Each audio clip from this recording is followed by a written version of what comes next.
slide release is ambidextrous on both sides. The safety is ambidextrous on both sides. The Nintendo Zapper Ruger LCP, my Wolverine LCP2. This is a variant of the gun that John Wick used in John Wick 1. He used a P30L, so it's a little bit longer. But you can see the 38 Special along the top, and it looks like it did almost as much damage as the 38 Special, even though the bullet's only about half the size. Shoot her! Yes! For science.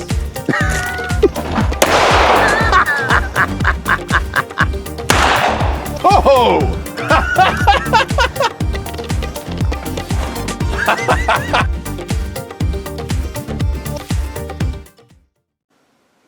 Hey guys, and welcome back to my YouTube channel. We're out on the gun range today with my friend and pastor Ryan. Howdy ho, neighborino. And he has a Gen 5 Glock 17, which I am really excited about. For those that watch this channel, I carried a Gen 3 Glock 17 for about 12 years while I was doing armed security work. And I find this gun to be very, very different than the Gen 3. To me, it seems a lot smaller. Like the top of the gun seems much more compact. I'm not sure. It feels like it should be a Glock 19 to me. It seems a lot smaller, especially in the grip. I remember the grip being like super de-duper fat, especially around my small hands, and this one feels a lot more comfortable. So how about if you tell us about some of the differences? Some of the difference between this and the Glock Gen 3, the biggest difference that people immediately notice, some people love it, some people hate it, are the finger grooves that are on the front of the pistol. I loved my finger grooves. And you see some people love it, and some people thought it was obnoxious and want to get rid of it. Some people just can't stand it.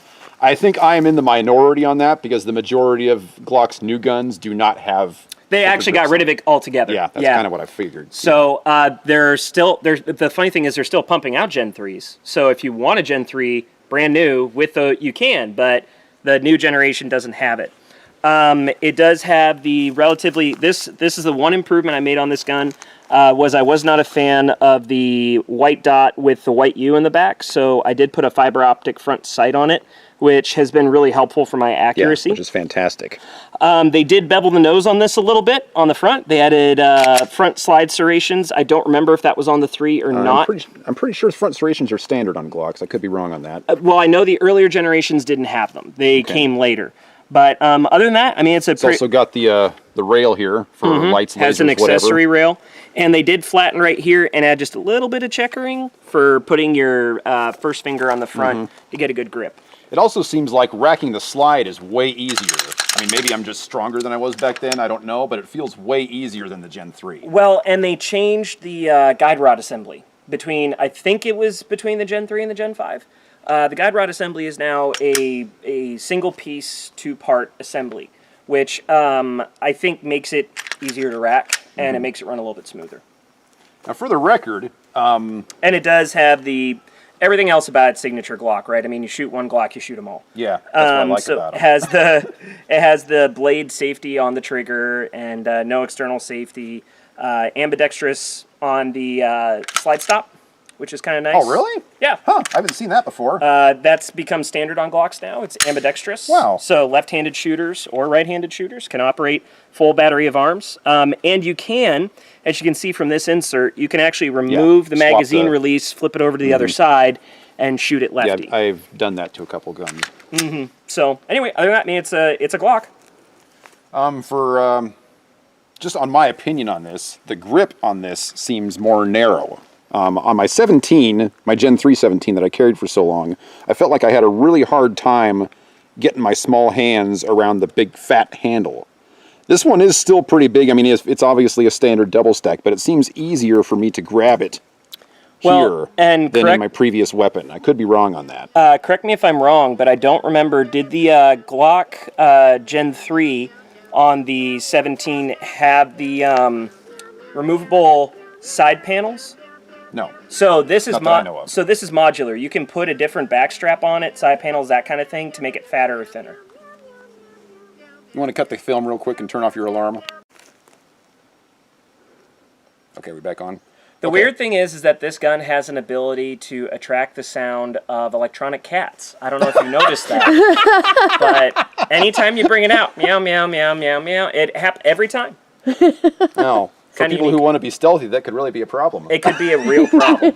Or it could be like your superhero entrance. Yeah, your theme song. Somebody just hears the meow meow and they're like, "Oh God, he's coming." Yeah. Like in the new Robert Pattinson Batman, when they hear that and the clicking of the heels on the ground. Except for you, it'd be meow meow meow meow. No. Okay, back to the gun.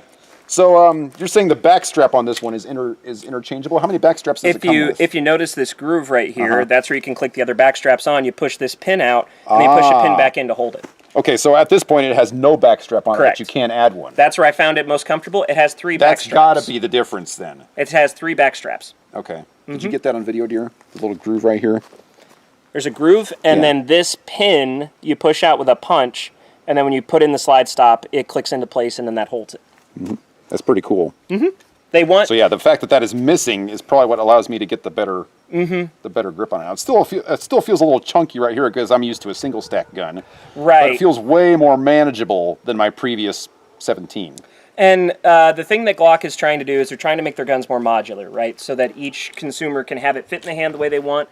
And this one doesn't have it, but a lot of the Gen 5s or MOS, they have the red dot sight mount already cut into the slide when you buy it. So, yeah, I thought about doing that with the slide I added to my 43, but I've never, I don't know, the red dot thing just isn't my thing. I know a lot of people swear by it. I've never actually fired a handgun that has one on it, so maybe I just don't know what I'm missing out on. I fired a couple. I'm not big on them either. For me, it depends on the gun. Some guns, I feel like it's cheating, and it takes away the challenge and the fun. Well, the battery can last like 30,000 hours. Yeah.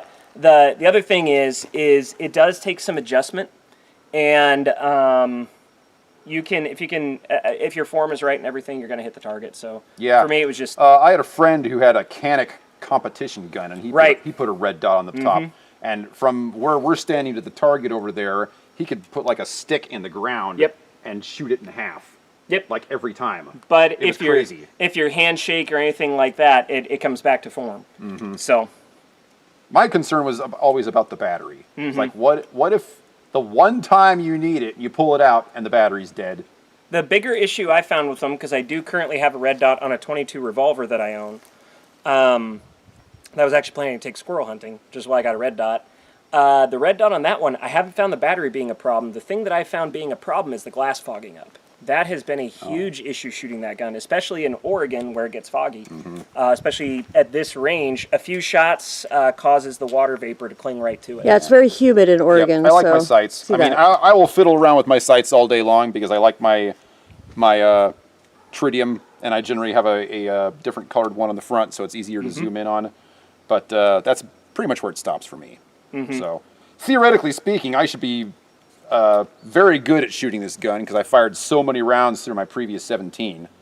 But it's been a long time. And we're going to find out. You first. No, you first. It's your... Okay. Well, You go first. So this has a 17-round mag standard, comes with 3. I loaded it comes 10. with 3 magazines? Yes. Wow, that's pretty sweet. I loaded these with 10 because ammo shortage is still a thing.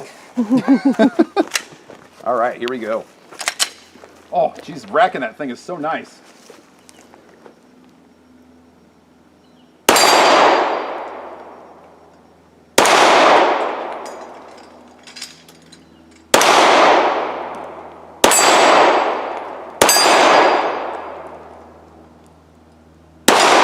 Okay, well, it looks like I still got it. Let's see Hey, Mikey, I think he likes Let's it. see if I can hit the one on the other side of the river over Do there. it.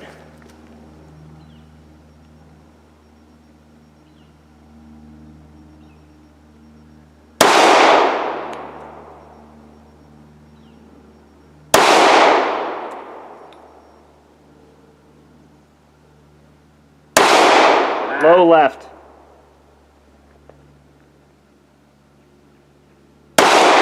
Left. And I'm out. Yeah, you missed by about an inch. It was real close. Well, it's not bad. I mean, I hit everything over here and figured, okay, it's still there. Yep, you bully the little targets well. Okay, well, for the record, I mean, I loved my 17. For all the years that I carried it, I thought it was a great gun. Honestly, I think this one's even better. Would I carry this as a concealed carry double stack piece? Even though this is like one of Glock's bigger guns, it feels so much smaller than my old 17. I feel like, you know, in wintertime, I actually could pack this as a carry piece.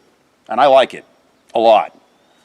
I'm not going to get one because I still love my 43X, but He says now. I just feel like it feels like such a vast improvement over the Gen 3 that I carried for so long. It's like the pimped out version of the gun that I carried for so many years. I like it a lot. This is a freaking sweet gun. So let's Now watch me not Brian- shoot near as well as him because I'm a 1911 guy, not a Glock guy. But okay, well, I mean, I've got like 3,000 rounds in a 17, Yeah. so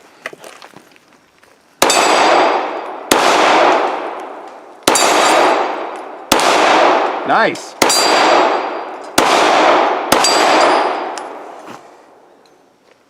Oh, just to the left. Just to the right. Low. Oh! Well, I mean, you shot as well as I did. You hit everything here, you just didn't hit the big one. Yeah, that was pretty close. For the record, that is one freaking sweet gun. Yeah, I like this- it. What does that retail for these days? Post-COVID, it's hard to say. But if I had to guess, I would say it's in the $600-700 range. Maybe, What did That's you pay? maybe a little bit lower. 2022. I got this a few years ago. I don't remember. I Okay. think I paid around $6. Okay. Well, for the record, I bought my Glock 17 back in 2006, and it already had night sights on it because it was used, and I paid $550 for it. So if you, They do retain their value. yeah, if you can get a brand new one, a Gen 5 for $6, I or would $7. I would call that a heck of a bargain. Mm-hmm. It's a great gun. Yeah, Thanks for sharing it. That was awesome. absolutely. Anytime. Thanks for watching, folks. Have a good day. Have a fantastic day. Meow meow.